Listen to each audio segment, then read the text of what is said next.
হ্যাঁ স্টুডেন্টস, তোমরা থাম্বনেইলে একদম ঠিক পড়েছো। তোমাদের ক্লাস 11 এর ফার্স্ট সেমিস্টারের ইংলিশের যত গল্প কবিতা রয়েছে, সমস্ত গল্প কবিতা তোমাদের মাথার মধ্যে জলের মতো সহজ করে আমি ঢুকিয়ে দেবো। আর আজকের এই ভিডিওটা দেখার পরে তোমরা লিটারালি অবাক হয়ে যাবে যে 15 মিনিটের মধ্যে কিভাবে সম্পূর্ণ বই কমপ্লিট হতে পারে।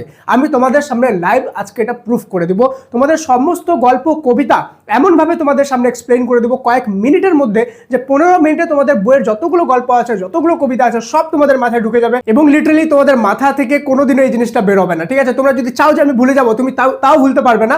এত সহজ করে তোমাকে আমি পড়িয়ে দেবো আজকে। আর শুধুমাত্র একটা গল্প বা একটা কবিতা না, সবগুলো গল্প, সবগুলো কবিতা, সাথে তোমাদের নাম্বার প্যাটার্নও বলে দেবো, তোমাদের সিলেবাসটাও বলে দেবো, যাতে কোনো রকম কোনো কনফিউশন না হয় এবং অন্য জায়গায় কোথাও তোমাকে ঘুরে বেড়াতে না হয়। সবকিছু অল ইন ওয়ান ভিডিওতে সমস্ত বই মাত্র 15 মিনিটে কমপ্লিট করার চ্যালেঞ্জ নিয়েছি আজকে আমি। চলো বেশি দেরি না করে আজকের এই মোস্ট ইম্পর্টেন্ট ভিডিওটি শুরু করা যাক। Let's get started.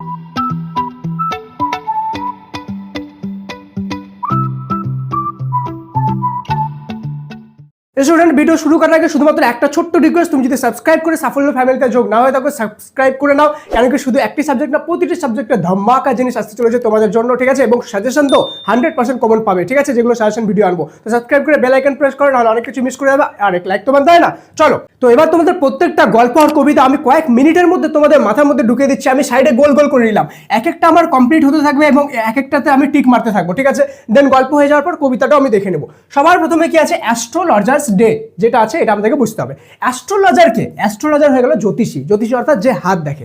ঠিক আছে, তো একটা জ্যোতিষী ছিল। ঠিক আছে, ওই জ্যোতিষীটা এক জায়গায় একটা বাজার ছিল, বাজারের মধ্যে বিভিন্ন রকম কোলাহলপূর্ণ জিনিস ছিল, আইসক্রিমের দোকান ছিল, কাপড়ের দোকান ছিল, ওষুধের দোকান ছিল, বিভিন্ন রকম জিনিস ছিল। ওকে, এবার অ্যাস্ট্রোলজারটা সেখানে বসে। অ্যাস্ট্রোলজারটা কীরকম, সেখানে সে কপালের মধ্যে বিভিন্ন রকম ছাই পড়েছিল, টিকা লাগিয়েছিল, গেরুয়া বস্ত্র পরেছিল এবং বিভিন্ন রকম চার্ট যেগুলো হয় না, যেগুলোর মাধ্যমে দেখে তোমার ভবিষ্যৎ কী হবে, গ্রহ নক্ষত্র এইসব জিনিসগুলো তো দেখে, সেগুলো তার চারিদিকে রাখা ছিল। তো সে সেখানে বসতো এবং প্রতিদিন সেটা করে সে তার সংসার চালাতো। এবার এমন হতে হতে হঠাৎ একদিন কী হয়, তার কাছে মানে সে সাধারণত কি, তার কাছে তো লাইট নেই। সন্ধ্যাবেলা যে বাজারের যে দোকানগুলো হয়, সেই দোকানের লাইটগুলো বা আলোগুলো দিয়েই কিন্তু সে কোনো রকমভাবে চলতো। ঠিক আছে, দিনের বেলা তো নর্মালি আলো থাকতো এবং যে একটা মানে গাছ ছিল, সে একটা গাছের নিচে সে বসে এই জিনিসটা করতো। ওকে, এবার যখন একদিন সন্ধ্যাবেলা হঠাৎ করে একটা লোক তার কাছে আসে। ঠিক আছে, খুবই ইন্টারেস্টিং একটা স্টোরি আসে। এবার লোকটা তাকে বলে যে আমার হাত দেখে দাও। ঠিক আছে, আমার হাতে কি লেখা আছে তুমি আমাকে বলো, আমার ভবিষ্যতে কি আছে। তো এবার সেই লোকটা যে আছে, সেই লোকটাকে সে হঠাৎ করে দেখে এবং অবাক হয়ে যায়। ঠিক আছে, অবাক হয়ে সে মানে মানে হার্ট অ্যাটাক আসার মতো অবস্থা। ঠিক আছে, এবার এতটা অবাক কেন হলো, কারণ তখনই লেখক একটা স্টোরি বলে যে এই যে লোকটা আছে, অর্থাৎ যে আমাদের অ্যাস্ট্রোলজার, সেই লোকটা, যেই লোকটা তার কাছে হাত দেখাতে এসেছে, সেই লোকটারই কিন্তু একসময় বন্ধু ছিল। তারা একসঙ্গে কি করতো, গাঁজা খেত। ঠিক আছে, এবার তাদের গ্রামে 100 কিলোমিটার দূরে তাদের গ্রামে কি হয়েছিল, তাদের দুজনের মধ্যে একবার মারাপিট হয়েছিল। মারাপিট হওয়ার সময় সে কি করেছিল, সেই যে অ্যাস্ট্রোলজারটা ছিল, অ্যাস্ট্রোলজারটা ওই লোকটাকে মেরে, ঠিক আছে, মেরে একটা কুয়ার মধ্যে ফেলে দেয়। কুয়া অর্থাৎ কুয়া ছিল কিন্তু জল ছিল না, খালি কুয়া। এবং সে সেখান থেকে পালিয়ে যায়। সে যেহেতু মেরে দিয়েছে, তাকে তো পুলিশ নিয়ে যাবে, সে বাঁচার জন্য কি করে, সেখান থেকে ফ্যামিলি শুদ্ধ মানে সেখান থেকে পালিয়ে যায় এবং পালিয়ে 100 কিলোমিটার দূরে একটা গ্রামে এসে সে বসবাস করা শুরু করে। এখানে বিয়ে করে, এখানেই তার বাচ্চা কাচ্চা হয় এবং সে নতুনভাবে জীবনযাপন শুরু করে অ্যাজ এ অ্যাস্ট্রোলজার বা জ্যোতিষী হিসাবে। ঠিক আছে, এবার সে জ্যোতিষী হিসাবে এভাবে দিন যাপন করতো। তো হঠাৎ করে সেই লোকটা যে আছে, সেই লোকটা একদিন তার সামনে চলে আসে। তো সে তো লিটারালি অবাক যে কেন আসলো। তো এবার সে বুঝে গিয়েছে যে ওই যে লোকটা এসেছে, সে নিশ্চয়ই আমাকেই খুঁজতে এসেছে এবং আমাকে খুঁজে বেড়াচ্ছে মারার জন্য। কেন কি আমিও তো তাকে মেরেছিলাম। এবার এখানে দেখো উপস্থিত বুদ্ধি কিভাবে কাজে লাগে। তো অ্যাস্ট্রোলজার যে আছে, অ্যাস্ট্রোলজার বলে যে ঠিক আছে, আমার এখন টাইম নেই, আমি যাচ্ছি। ও প্রথমে ভাগার চেষ্টা করে, কিন্তু লোকটা বলে না, তোমাকে আমার ভবিষ্যৎ দেখতেই হবে, আমার কি লেখা আছে হাতের মধ্যে দেখে বলো, তোমার যত টাকা লাগে আমি দিব। ঠিক আছে, তো অ্যাস্ট্রোলজার বলে ঠিক আছে। যেহেতু অন্ধকার সন্ধ্যাবেলার মতো একটু মুহূর্ত, সেই জন্য অ্যাস্ট্রোলজারটা কি করে যে ঠিক আছে, আমাকে তো সে চিনতে পারবে না, আর এমনিতেও সে বিভিন্ন রকম জিনিসপত্র পড়ে থাকে, তো তাকে চেনা মুশকিল। তো সে বলে ঠিক আছে, তোমরা হাত দেখো। এবার সেখানে উপস্থিত বুদ্ধি সে কাজে লাগায়। সে তার হাত দেখে বলে যে আচ্ছা, তুমি এত দূর থেকে এসেছো গ্রামে, যেমনভাবে জ্যোতিষীগুলো বলে, ও বলে হ্যাঁ, আমি এত দূর থেকে এসেছি। ওকে, তো তুমি কি কাউকে খুঁজে বেড়াচ্ছ? বলে কি হ্যাঁ, আমি কাউকে খুঁজে বেড়াচ্ছি। তুমি একদম ঠিক বলছো, তার মানে তুমি কাউকে মারার জন্য খুঁজছো? ঠিক আছে, বলে কি হ্যাঁ, আমি মারার জন্য খুঁজছি। আচ্ছা, তুমি যাকে মারার জন্য খুঁজছো, সে কি তোমার হত্যা করার চেষ্টা করছিল? ঠিক আছে, ও বলে হ্যাঁ, তুমি ঠিক বলেছো, আমাকে হত্যা করার চেষ্টা করছিল। এবার অ্যাস্ট্রোলজারটা নিজের খুরাফাতে দিমাগ লাগায়। কি করে, বলে যে দেখো, তুমি যাকে মারার চেষ্টা করছো, খোঁজার চেষ্টা করছো, যে তোমাকে মেরেছিল, সে না মারা গিয়েছে। লোকটা বলে মারা গিয়েছে, কেমনভাবে মারা গেল? হ্যাঁ, তখন ওই লোকটা একটু স্যাটিসফ্যাকশন দেওয়ার জন্য অ্যাস্ট্রোলজার বলে কি তুমি যাকে খুঁজছো সে না গাড়ির নিচে পিষে, ট্রাকের নিচে পিষে মরে গেছে, ঠিক আছে, মানে একটু দর্দনাক মত হুয়া উসকা, এরকম টাইপের সিন। হ্যাঁ, তখন ও বললো যাক আমাকে যে মেরেছিল তার একটু ভয়ানক মৃত্যু হয়েছে, ঠিক আছে, সেই লোকটা ভাবে। এবার অ্যাস্ট্রোলজার বলে কিন্তু আমি দেখতে পাচ্ছি এতক্ষণ পর্যন্ত তো সেই লোকটা বিশ্বাস করে নিচ্ছে অ্যাস্ট্রোলজারে, এ তো সবই জানে, আমার ব্যাপারে সব ঠিক বলছে, তার মানে এই কথাটা যে বললো যে গাড়ি চাপা পড়ে মারা গেছে এটাও ঠিক বলছে। তো এবার সে বলছে ঠিক আছে আমি বুঝে গেলাম, তাহলে তার মানে তুমি যে বলছো সব কথাগুলো ঠিক বলছো। এবার অ্যাস্ট্রোলজার বলে কিন্তু এখানে একটা ব্যাপার আছে, বলে কি, তুমি তোমার ওপরে কিন্তু এখন একটা বিপদ ঘুরছে। বলে কি বিপদ? তুমি যদি এই গ্রাম থেকে ছেড়ে না যাও এখন, তাহলে কিন্তু তুমি বিপদে পড়বে, প্লাস গ্রাম থেকে যখন ছেড়ে যাবে আর কোনোদিন এই গ্রামে আসবে না, আসলেই কিন্তু তোমার মৃত্যু এখানে নিশ্চিত, প্লাস যখন ছেড়ে যাবা এখানে আর ঘুরেও তাকাবা না, ঠিক আছে, তাহলে কিন্তু তোমার মৃত্যুটা কেটে যাবে। এবার লোকটা ভাবে যে ইয়েস ও তো ঠিকই বলছে, ও সব কথা ঠিক বললো, তার মানে এটাও ঠিক, আমি যাকে মারার জন্য খুঁজছি সে তো মরে গেছে। তখন লোকটা বলে ঠিক আছে, তো সে তাকে যত টাকা দিতে চেয়েছিল তার থেকে কম টাকায় দিয়ে সে চলে গেল।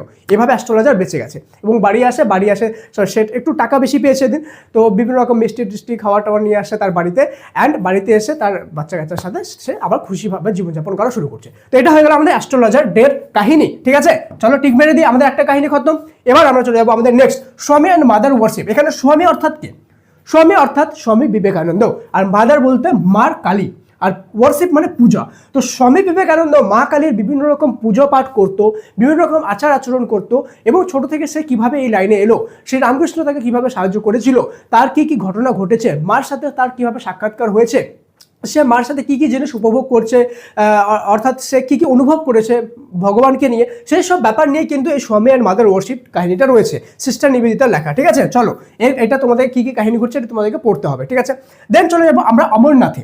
অমরনাথ কি? অমরনাথ তোমরা সবাই শুনেছো, অমরনাথ হলো আমাদের একটা কি জ্যোতির্লিঙ্গ, সেখানে শিব ঠাকুর রয়েছে, যেখানে বরফের শিব ঠাকুর হয়ে যায় বছরের একটা নির্দিষ্ট সময়, এবং আরেকটা নির্দিষ্ট সময় আবার গলে যায়।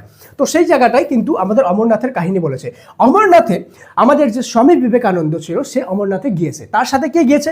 সিস্টার নিবেদিতাও গিয়েছে। তাই সিস্টার নিবেদিতাই কিন্তু এখানে কাহিনীটা বলেছে যে কী কী হয়েছিল। তারা যাওয়ার জন্য হঠাৎ করে একদিনটা প্ল্যান করে, দেন প্ল্যান করতে গিয়ে তারা রাস্তার মধ্যে কী কী ঘটনা ঘটে, তারা বিভিন্ন জায়গায় দাঁড়ায় সেখানে রান্না করে, ঠিক আছে, সেখানেই খায়, এবং কীভাবে লোক একের পর এক সেখানে যায় এবং তাদের সাথে কে কে গিয়েছিল এইসব নিয়ে কিন্তু এই কাহিনী। অ্যান্ড সেখানে যাওয়ার পথে বিভিন্ন রকম ঘটনা ঘটে, বিভিন্ন রকম মানে পুলবামা নিশ্চয়ই শুনেছো তোমরা, রিসেন্টলি পুলবামা হামলা হয়েছিল, তো পুলবামার মধ্যে দিয়েও তারা কিন্তু যায়, কাশ্মীরের বিভিন্ন রাস্তা পার করে অমরনাথ যাত্রায় যায়, এবং অমরনাথ যাত্রায় গিয়ে আমাদের স্বামী বিবেকানন্দ যে আছে, স্বামী বিবেকানন্দ সেখানে মানে শিব ঠাকুর যে আছে, শিব ঠাকুরের সাক্ষাৎকার দর্শন পেয়ে যায়, ঠিক আছে, সেখানে গিয়ে সে সাক্ষাৎকার অনুভব করে শিব ঠাকুরকে, যে তার সামনেই দাঁড়িয়ে আছে এবং কীরকম হয় ভগবান দেখতে সেইটার কিন্তু অনুভব করে, ঠিক আছে, অ্যান্ড এসে সবাইকে এক্সপ্লেন করে। এবং যখন তারা সেই যাত্রা থেকে ঘুরে আসে তখন স্বামী বিবেকানন্দ এটাও বলে যে আমার মনে হয় যে এই যে গুফাটা প্রথমবার যখন কেউ খুঁজে পেয়েছিল নিশ্চয়ই সেখানকার কোনো এমন পাল, মানে যারা হয় না ভেড়া চড়াতে গিয়ে হয়তো তারা হয়তো সেই গুফাটাকে প্রথমবার হয়তো দেখেছিল, এভাবেই হয়তো প্রথমে অমরনাথ গুফাটা খুঁজে পেয়েছিল, এটা একটা আন্দাজায় সে বলে। এবং সে এই জিনিসটাও যে অনুভব করেছে ভগবানের সাক্ষাৎকার দর্শনে, সেই জিনিসটাও কিন্তু সিস্টার নিবেদিতা এদের সাথে শেয়ার করে। তো এটাই নিয়ে কিন্তু আমাদের অমরনাথের কাহিনী। এবার চলে যাব মডেল মিলেনিয়ার অর্থাৎ টাকাওয়ালা, ঠিক আছে, টাকাওয়ালা মানুষ, আর মডেল অর্থাৎ যে মূর্তি রয়েছে মূর্তি। এখানে দুজন কাহিনী রয়েছে, একজন আমাদের যে মেন ক্যারেক্টার তার কাহিনী, ঠিক আছে, হিরো। তো হিরো কি করে, একজনের সাথে প্রেম করে, কি করে, প্রেম। এবার প্রেম করে, তো তার বাবা, মেয়েটার বাবা তাকে একটা শর্ত দেয় যে তোমাকে কিন্তু আমাকে এত মিলিয়ন টাকা লাগবে, তাহলে আমি আমার মেয়েকে তোমার সাথে দেবো, না হলে আমি দেবো না। এবার আমাদের যে হিরো সে তো গরিব, তার কাছে তো টাকা নেই, সে তো বেকার মানুষ, ও টাকা কোথা থেকে পাবে, কিন্তু সে মনের দিক থেকে অনেক ভালো, ঠিক আছে। তো এবার তার একজন ফ্রেন্ড ছিল, সে ছিল আর্টিস্ট, পেইন্টার, বিভিন্ন রকম মডেল বা মূর্তি এইসব জিনিস সে বানায় এবং খুব ভালো আর্টিস্ট, খুব পপুলার আর্টিস্ট, ঠিক আছে। তো তার স্টুডিওতে সে তাকে একদিন ডাকে, তো একদিন সে গিয়ে দেখে, ঠিক আছে, সেখানে একজন মানুষকে দাঁড় করিয়ে রেখেছে। সাধারণত যারা মূর্তি বানায় ওরা কি করে, একজন মানুষকে দাঁড় করিয়ে রাখে, ওকে, আগের ট্র্যাডিশন অনুযায়ী দাঁড় করে রাখে, অ্যান্ড তাকে দেখে বানায়, ওকে, ছবিটা বা মূর্তিটা। এবার তো তার যে ফেমাস ফ্রেন্ড ছিল সেই ফ্রেন্ডটা তাকে দেখে সেখানে মূর্তি বানাচ্ছে। এবার মূর্তি বানানোর সময় সে আমাদের যে হিরো আছে, হিরো দেখে এই যে যার যার মানে মূর্তিটা বানাচ্ছে সে তো ভিখারি, সে তো দেখতে একদম কিছু নাই, তার দিন দন্য অবস্থা, তার খাওয়ার দাওয়ার মনে হয় নাই। তো তাকে বলে যে তুমি এরকম করে বানাও, তাকে খাওয়াটাও দাও না, ঠিক আছে, আর্টিস্টকে বলে। তো এবার আর্টিস্ট বলে যে তেমন কিছু অ্যান্সার দেয় না। তো কোনো কাজবশত আর্টিস্ট সেখান থেকে একটু বাইরে যায়। তো বাইরে যাওয়ার সময় যখন সে বাইরে গিয়েছে তখন আমাদের যে হিরো তার না সেই ভিখারির প্রতি দেখে একটু মায়া জাগে যে আরে এ তো অনেক কষ্টে আছে, এ তো অনেক দিনদন্য অবস্থা, তো একে আমার হেল্প করা উচিত। তো তার পকেটে তো টাকা নেই, সে তাকে কী করে হেল্প করবে? তার পকেটে শুধু 1 টাকা ছিল, সে 1 টাকাটা বের করে ওই যে মূর্তিটা ছিল অর্থাৎ যে দাঁড় হয়েছিল ভিখারিটা তার পকেটে ঢুকিয়ে দেয়, ঠিক আছে। এবার ঢুকিয়ে দেয়, ঠিক আছে। তারপরে তার ফ্রেন্ড আসে, পেইন্টার, তো সে সেখান থেকে চলে যায়। ওকে, এবার আমাদের হিরো সেখান থেকে চলে যায় এবং চলে যাওয়ার পরে হঠাৎ করে একদিন ওই দিনই সন্ধ্যাবেলা, ঠিক আছে, তার সাথে একটা বারে যেখানে মদ খায় সেই বারের মধ্যে পেইন্টার ফ্রেন্ডের সাথে দেখা হয় এবং সেই ফ্রেন্ডটা তখন বলে সেই আমাদের হিরোকে যে তুমি কি করেছো জানো? ওকে, ও বলে কি করেছি? বলে তুমি কাকে টাকা দিয়েছো? বলে আমি দিয়েছি একজন ওই যে প্রবলেমে ছিল, ঠিক আছে, তার তো খাওয়া দাওয়ার ছিল না, সে তো গরিব মানুষ। ও বলে আরে তুমি যাকে টাকা দিয়েছো না সে কোনো সাধারণ গরিব মানুষ না, ও তো এই শহরের সবচেয়ে ধনী ব্যক্তি, ও নিজের মূর্তি বানানোর জন্য সেখানে এসেছিল। ও তো অবাক হয়ে যায় আমাদের হিরো, বলে আমি কি করলাম, এত বড় একটা মানুষকে 1 টাকা দিয়ে আমি চলে আসলাম, এটা তো লিটারালি অবাক করার মতো একটা ব্যাপার। তখন আমাদের যে পেইন্টার সে বলে কিন্তু তুমি অনেক ভালো একটা কাজ করেছো, তোমার এই কাজটার জন্য আমাদের যে সবচেয়ে যে মিলেনিয়ার ছিল যে বড়লোক মানুষটা সেটা খুব ইমপ্রেস হয়েছে। ওকে, এবং ইমপ্রেস হয়ে আমি তোমার কাহিনী সব কিছু তাকে বলি। ওকে, পেইন্টারটা যে হিরোর কাহিনী সব কিছু বলে যে তার এরকম প্রেমিকা রয়েছে, তার প্রেমিকার বাবার তার কাছে এত টাকা চেয়েছে বিয়ে করার জন্য কিন্তু তার কাছে নেই, সে কী করবে। ওকে, এসব হিস্ট্রি বলে দেয়। তো সেই মিলেনিয়ারটা তার যে মনটা, যে আমাদের হিরোর মনটা দেখে কিন্তু অনেক খুশি হয়েছিল, সেই কারণে সে $1 মিলিয়ন কিন্তু তার নামে লিখিয়ে দেয় যে যাও তোমাকে আমি $1 মিলিয়ন দিলাম, তুমি তাকে বিয়ে করে নাও, ঠিক আছে। তো এবার সেই তার ভালো কারণেই কিন্তু সেই ভালো কাজের কারণে সে কিন্তু $1 মিলিয়ন পেয়ে যায় এবং আলটিমেটলি তার যে প্রেমিকা তার প্রেমিকাকেও কিন্তু সে পেয়ে যায়। তো এটাই ছিল আমাদের মডেল মিলিয়নিয়ারের কাহিনী, ঠিক আছে। মডেল মিলিয়নিয়ার কে ছিল? অ্যাকচুয়াল মডেল যে ছিল ও ছিল মিলিয়নিয়ার, সবচেয়ে বড় লোক শহরের, সেই জন্য কাহিনীটার নাম হলো মডেল মিলিয়নিয়ার। খুবই ইন্টারেস্টিং একটা কাহিনী, ঠিক আছে। তো এটা আমাদের হয়ে গেল গল্প, 4টাই গল্প আমাদের এখানে কমপ্লিট। যদি জেনুইনলি তোমাদের মনে হয় ইয়েস স্যার আমরা সব বুঝে গেছি জিনিসটা, তাহলে কমেন্টে WOW ওয়াও মেনশন করে দিও, ঠিক আছে, WOW ওয়াও। আর এতদূর পর্যন্ত যারা ভিডিও দেখছো সবাই ওয়াও লিখবা, ঠিক আছে। আমি দেখতে চাই এতদূর পর্যন্ত কারা ভিডিও দেখছো, আর এতটুকু তো করতে পারো না, WOW ওয়াও লিখে দাও, সমস্ত ফ্রেন্ডের সাথে ভিডিওটা শেয়ার করে দাও। এবং তোমাদের কাছে খুবই ইন্টারেস্টিং একটা ব্যাপার আমি শেয়ার করতে চাই, কবিতাগুলো শেয়ার করবো, ঠিক আছে, এক্সপ্লেন করবো। তার আগে বলে দিই আমার কিন্তু অনলাইন ক্লাস রয়েছে, তোমরা যদি কেউ আমার কাছে অনলাইন ক্লাস করতে চাও ফার্স্ট সেমিস্টার এবং 40 আউট অফ 40 আনতে চাও, ঠিক আছে, তাহলে দেখো পেইন কমেন্টে আমি একটা লিঙ্ক দিয়েছি হাউ টু জয়েন বলে ক্লাস, সেখানে তুমি জয়েন করতে পারো। মাত্র 249 একবার পে করতে হবে, ঠিক আছে। এই একবার পেমেন্ট করে তুমি সম্পূর্ণ সেমিস্টারের ক্লাস পেয়ে যাবে। আর এটা কোনো ট্রেডিশনাল ক্লাস না, যেমন রেকর্ডেড ক্লাস লাইভ ক্লাস হয় না, রেকর্ডেড ক্লাস লাইভ ক্লাস তো থাকছেই আমার, ঠিক আছে।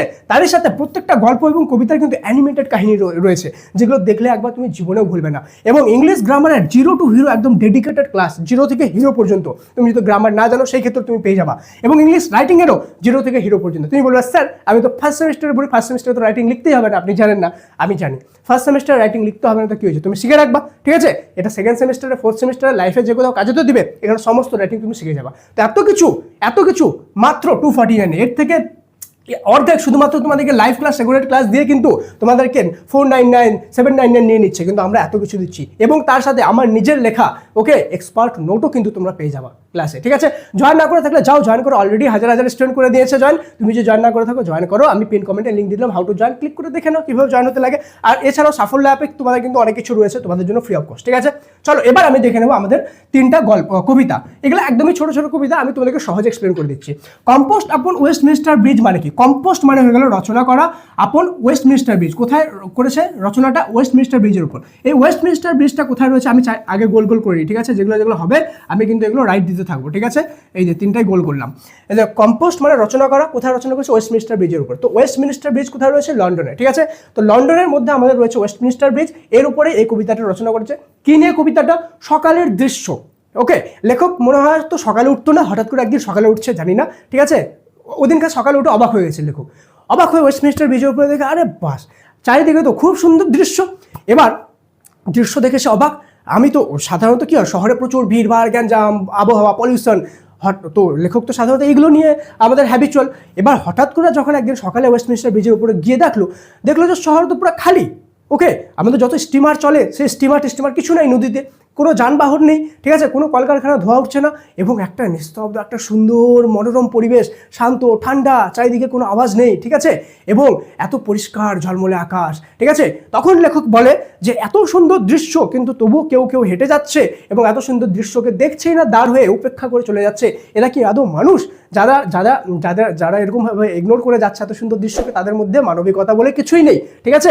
এত সুন্দর দৃশ্য দেখে লিটারালি অবাক হয়ে যায়। আর আমার তো মনে হয় লেখক নিজেই প্রথমবার জীবনে সকালে উঠছিল, ঠিক আছে, না হলে হঠাৎ করে দেখে অবাক হবে কেন, ও তো প্রতিদিনই দেখতো, ঠিক আছে। তো এইটাই নিয়ে কিন্তু একটা কাহিনীটা, যে সকালের দৃশ্য দেখে দৃশ্যর যে বর্ণনা, সেই বর্ণনাটাই করেছে যে ওয়েস্টমিনিস্টার ব্রিজে যে রয়েছে সেই আমাদের শহরটা, সেই শহরটাকে বলেছে একটা কি বলে, মানে ঘুমিয়ে থাকা শহর বলেছে প্রথমে। কেন কি সমস্ত মানুষ সব জায়গায় চাই আশেপাশে ঘুমিয়ে রয়েছে, ঠিক আছে।